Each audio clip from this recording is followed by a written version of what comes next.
Lorsqu'un décès médiéval survenait en Angleterre, un officiel nommé par la couronne et connu sous le nom de coroner était responsable de découvrir ce qui s'était passé.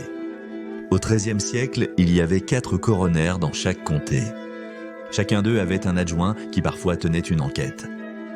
Leur devoir couvrait toutes les affaires criminelles, pas seulement les morts violentes ou soudaines. Mais si cela était considéré comme le cas, alors le coroner et le shérif feraient jurer un jury d'hommes locaux pour enquêter sur la manière dont la victime était morte. Ces enquêtes étaient consignées dans les registres du coroner. Pour les médiévaux, porter des armes faisait partie de la vie quotidienne. L'honneur masculin devait être préservé à tout prix, et les arguments pouvaient très rapidement dégénérer. De nombreux registres, provenant des rôles du coroner à Londres, pendant la fin du XIIIe et XIVe siècle, ont survécu. Revenons en arrière et examinons certains des cas de la capitale du royaume d'Angleterre que le clerc William Fitzstephen décrit comme, je cite, « l'une des villes les plus renommées, possédant plus que d'autres, une richesse abondante, un commerce étendu, une grande grandeur et une importance. De nos jours, elle a juste un loyer incroyablement surévalué et mon ami Hammond. » Salut Hammond. Bienvenue à la folie médiévale.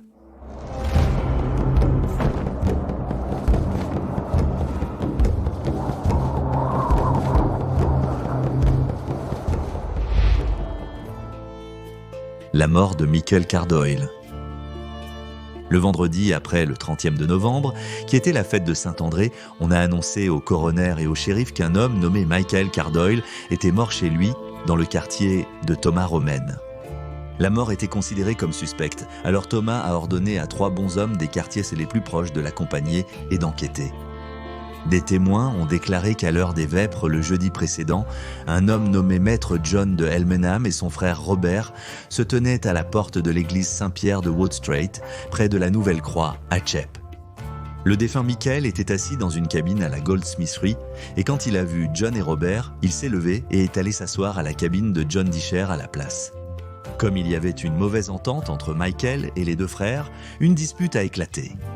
Puis, Robert a sorti un couteau irlandais et a poignardé Michael dans le sein gauche, faisant une blessure d'1 pouce de large. Michael a tenu jusqu'à minuit avant de mourir. Après avoir commis le crime, Robert s'est aussitôt réfugié dans l'église Sainte-Marie-Madeleine de Milk Street. Il avançait, couteau toujours en main. John a sorti un couteau appelé une miséricorde et s'est rendu à l'église avec son frère pour le protéger. Il est ensuite rentré chez lui à proximité et s'est échappé en escaladant une gouttière jusqu'à l'église de Tous les Saints, à Honolin. Les 2 hommes ont refusé de se rendre. Les biens de maître John et Robert de Elmenham étaient évalués à 65 shillings et ont été confisqués par le shérif Richard de Caen. Plus tard, Robert a demandé la charte de paix du roi pour clamer son innocence. Au Moyen-Âge, une fois qu'un fugitif entrait dans une église, le droit d'asile restait sacré et on ne pouvait pas être arrêté. Les responsables locaux prévoyaient souvent de surveiller une église au cas où un suspect tenterait de partir.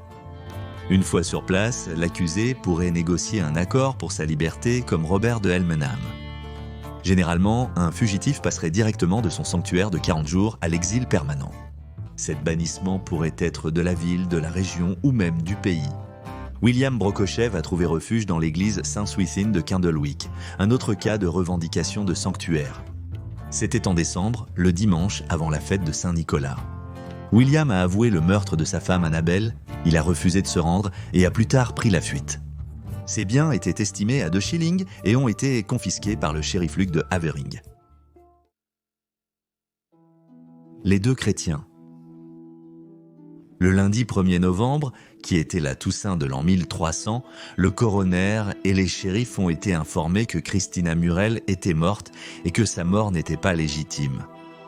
Elle est décédée à la maison de son mari, William le tailleur, qui louait à Thomas Romain dans la paroisse de Sainte-Marie d'Older, église de Marie. Le coroner et les shérifs ont emmené des hommes de confiance avec eux pour examiner soigneusement comment la mort était survenue. Le vendredi précédent, à la tombée de la nuit, 2 hommes, l'un nommé Raymond Bernard et l'autre Pierre d'Artois, passaient devant la maison de William lorsque Raymond y entra sans invitation et trouva William dans les quartiers privés de sa maison. Raymond a accusé William d'avoir vendu un manteau qui lui était destiné. Raymond a attaqué William lors d'une bagarre. Christina a tenté d'arrêter la dispute en s'interposant entre les 2 hommes. Raymond l'a frappée juste au-dessus du nombril avec son pied et elle est tombée. Elle a survécu jusqu'au dimanche suivant, mais elle est ensuite décédée des suites du coup mentionnées à l'heure de prime. Il a été observé que Pierre n'a pas soutenu Raymond et est rentré chez lui pendant que Raymond entrait dans la maison. Après le crime, Raymond est allé à l'auberge où il séjournait avec Pierre. Il a été informé plus tard de la mort de Christina par sa maîtresse Margot. Il s'est immédiatement enfui avec elle vers un lieu inconnu. L'examen du corps a révélé un estomac bleu et enflammé sous le nombril. Selon la période de l'année, l'heure de pointe débutait vers 6 heures et que L'histoire de Christina de Maistre était cependant tout à fait différente. Elle a été retrouvée morte au cimetière Sainte-Marie de Walshashore, quartier de Walbrook. Le lundi 22 novembre 1301, le coroner John de Clercq et les shérifs de Londres ont été informés de la mort et ils ont procédé à une enquête avec de bons hommes. Ils ont découvert que le dimanche soir précédent, William de Salray de Carshalton a rencontré Christina dans le cimetière et lui a demandé de passer la nuit avec lui. Elle a refusé et a essayé de s'enfuir, mais William est devenu très en colère et a sorti un couteau irlandais. Il a poignardé Christina sous son épaule droite, infligeant une plaie profonde de 15 cm sur 2,5 de long. Juste après le crime, William a été arrêté après qu'un cri ait retenti, puis emmené à la prison de Newgate. Le corps a été examiné et la blessure observée. William a été amené devant les juges à Newgate le 30e de novembre, juste avant la fête de Saint-André. Le jury l'a condamné à mort et il a été pendu.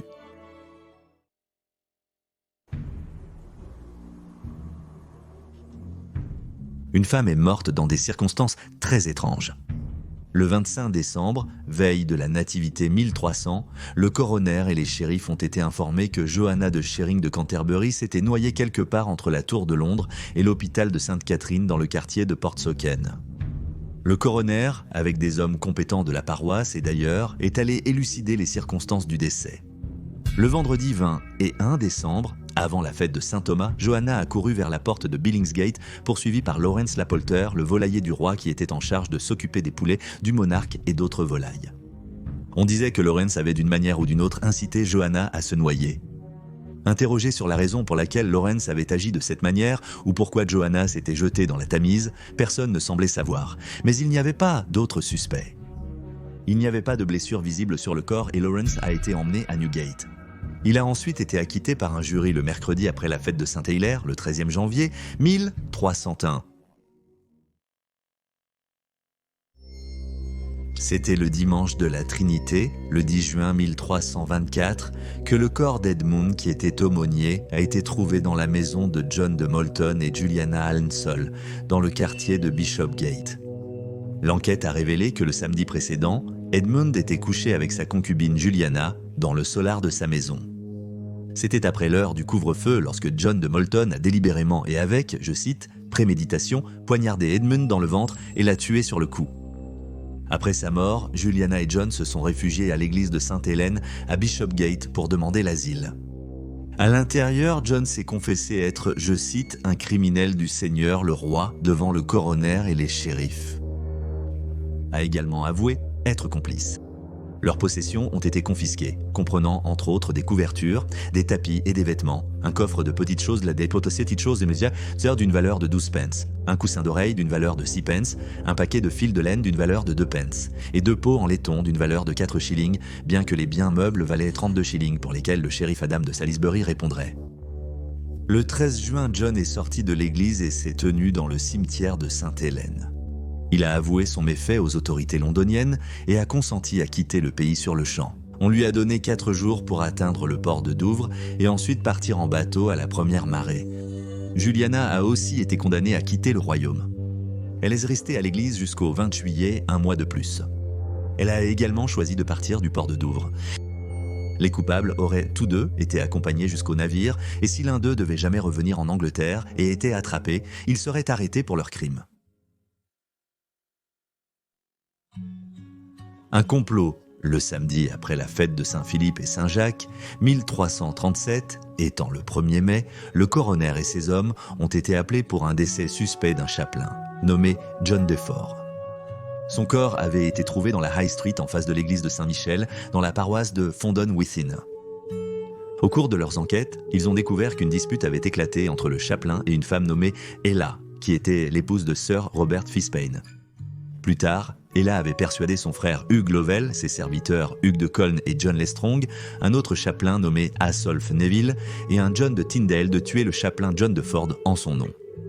Ensuite, sur la citation, le vendredi précédent, après les heures des vêpres, ils ont guetté John Leford, et pendant que Asolf l'engageait dans une conversation agréable, Hugh Lovell, Hugues de Colne et John Lestrong les ont rencontrés, et Hugh Lovell a frappé John Deford avec un couteau à la gorge, tandis que Uda Colne et John Lestrange l'ont frappé avec de longs couteaux sur le ventre, infligeant des blessures mortelles dont il est mort. Ensuite, tous les suspects ont fui, et personne ne savait où. Ce rapport est typique des rapports du coroner qui contiennent peu d'informations sur ce qui est arrivé aux suspects d'un crime, ou en effet sur ce qui est arrivé à Ella pour avoir incité le coup de couteau en premier lieu. Il reste un mystère de savoir si ces suspects ont jamais été attrapés ou jugés pour leurs crimes présumés. Et il vaut la peine de se rappeler que les dossiers ont été créés par des groupes d'hommes locaux qui ont mené les enquêtes. Il est difficile de savoir s'ils étaient réellement impartiaux, car ils auraient pu connaître la victime ou l'accusé, voire les deux. Il est aussi difficile de connaître leur niveau de méticulosité lors de l'examen et de l'interrogatoire. Sans technique moderne de détection des crimes, une grande partie de leur enquête se résumait probablement à des suppositions. Bien que les rapports nous offrent un aperçu de l'omniprésence du meurtre dans la vie quotidienne médiévale, ils sont tout simplement fascinants à lire de nos jours.